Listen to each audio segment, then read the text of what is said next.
कहानी की शुरुआत होती है दिल्ली के समीप एक जंगल से। ये कहानी सन 1920 की है। अंग्रेजों का एक झुंड जंगल में आया हुआ था।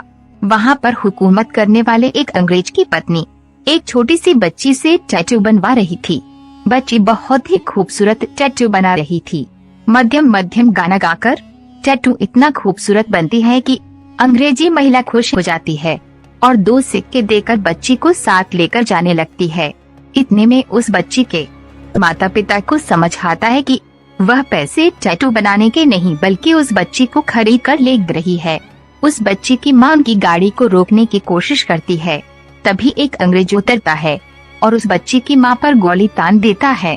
तभी जनरल कहता है, उसे गोली से मत मारो क्योंकि उस गोली की कीमत ज्यादा है उस महिला से। और अंग्रेज सिपाही जाकर एक मोटा डंडा लाकर उस महिला के सिर पर मारता है और उस महिला की वहीं पर मौत हो जाती है। कहानी आगे बढ़ती है और दिल्ली में सिखों का एक दल आंदोलन कर रहे थे। अंग्रेज आदेश देते हैं उनके लीडर को अरेस्ट करने का। रामचरण यानी राम अंग्रेज सिपाही होता है। वह दौड़कर अकेले जाता है और पूरी भीड़ में सभी आंदोलन करने वालों को पीटना शुरू कर देता है। सभी आंदोलन करने वाले राम को चारों तरफ से घेरकर पीटना शुरू कर देते हैं। जैसे तैसे राम उनको मारते हुए निकलता है और उनके लीडर को अरेस्ट कर लेता है। और इस फिल्म का सबसे फालतू सीन यही है क्योंकि जितने लोग राम को घेरकर मार रहे थे उतने में 10 आदमी की मौत हो जाती। कहानी आगे बढ़ती है और उस बच्ची को छुड़वाने की बात करने एक मुखिया अंग्रेजों के पास बात करने जाता है, लेकिन उसकी बात अंग्रेज नहीं मानते और उस बच्ची को नहीं छोड़ते। वह कहता है वह बच्ची गडेरियों के समूह की है, अगर आपने नहीं छोड़ा तो लोग हमला करेंगे उसे बचाने के लिए। कहानी आगे बढ़ती है और दिखाया जाता है भीम को जो जंगल में बाघ को पकड़ रहा होता है। वह दिल्ली आता है अब्दुल बनकर और सारी जानकारी प्राप्त करने लग जाता है। एक दिन यमुना नदी के बीच से गुजरी रेलवे ब्रिज से एक ट्रेन जा रही थी और उस ट्रेन में आग लग जाती है। उस पुल के नीचे एक बच्चा फंस जाता है। बच्चे को राम और अब्दुल मिलकर बचाते हैं और दोनों में गहरी दोस्ती हो जाती है। कहानी आगे बढ़ती है और अब्दुल को एक अंग्रेज लड़की से प्यार हो जाता है।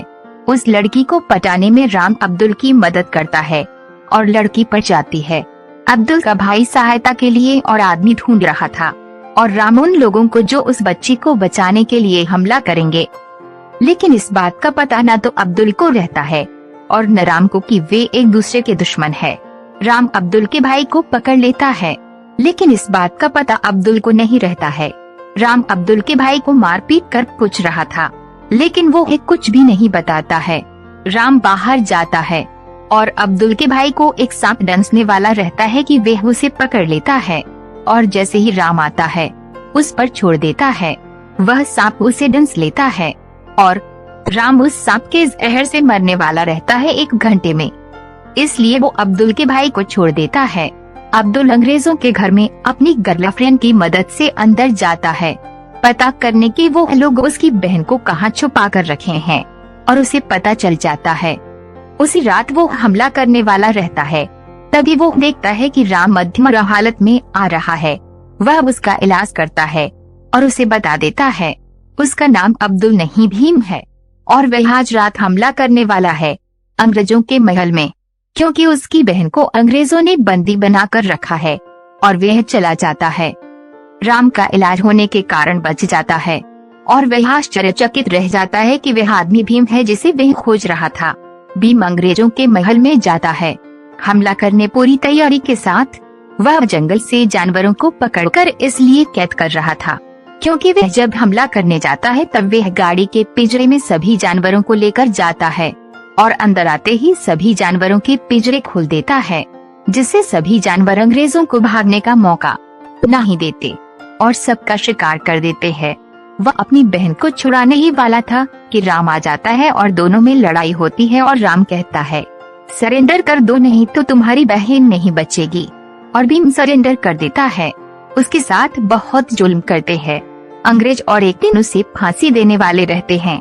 तभी राम उसे बचाना चाहता है और एक प्लान बनाकर उसकी बहन और राम को एक जंगल में लेकर जाता है और वहाँ से उन दोनों को भगा देता है। लेकिन भीम को लगता है उसने गद्दारी की है, इसलिए वह उसे जंगल में मारकर छोड़ देता है और अंग्रेज उसे पकड़कर जेल में कैद कर देते हैं। गद्दारी करने के जुर्म में भीम और उसका परिवार बचकर भाग जाते हैं। उन लोगों को अंग्रेज हर जगह ढूंढ रहे थे और उन लोगों को राम की होने वाली पत्नी छिपाकर रखती है। और जब भीम उससे पूछता है उसने हमारी मदद क्यों की, तब वह बताती है उसका होने वाला पति राम आजादी के लिए अंग्रेजों के फौज में भर्ती हुआ है ताकि वहां से हथियार लाकर आजादी के लिए लड़ाई कर सके। उसके पिता आजादी के लिए सिपाही तैयार कर रहे थे और अंग्रेज सिपाही हमला कर देते हैं, जिसमें उसकी माँ बाप, भाई और बहन की मौत हो जाती है। ये बातें सुनकर भीम को समझ आती है कि उससे गलती हो गई और वह राम को गलत समझ गया। फिर भीम उस जेल में अपनी अंग्रेज गर्लफ्रेंड की मदद से अंदर जाता है और राम को छुड़ाकर बाहर लाता है। अंग्रेज सिपाही उन्हें देख लेते हैं, लेकिन राम और भीम दिमाग से लड़ते हैं और राम रणनीति बनाकर सबको मारता है। भीम को कहता है तुम गाड़ी से चलो और वे घोड़े से चलता है। भीम गाड़ी को उड़ाकर उस रूम में पहुंचा देता है जहां अंग्रेजों का गोला बारूद रखा जाता था और राम उस गाड़ी पर तीर में आग लगाकर मार देता है, जिससे वहां जाते ही बारूद फटना शुरू हो जाते हैं और उस बच्ची को लेकर आने वाली अंग्रेज महिला और क्रूर अंग्रेज की मौत हो जाती है।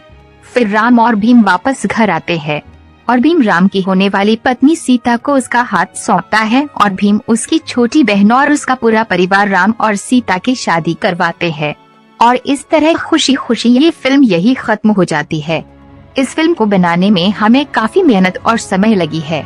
अगर आपने ये फिल्म यहाँ तक देख लिया है तो चैनल को सब्सक्राइब कर दें और वीडियो को लाइक और शेयर कर दें।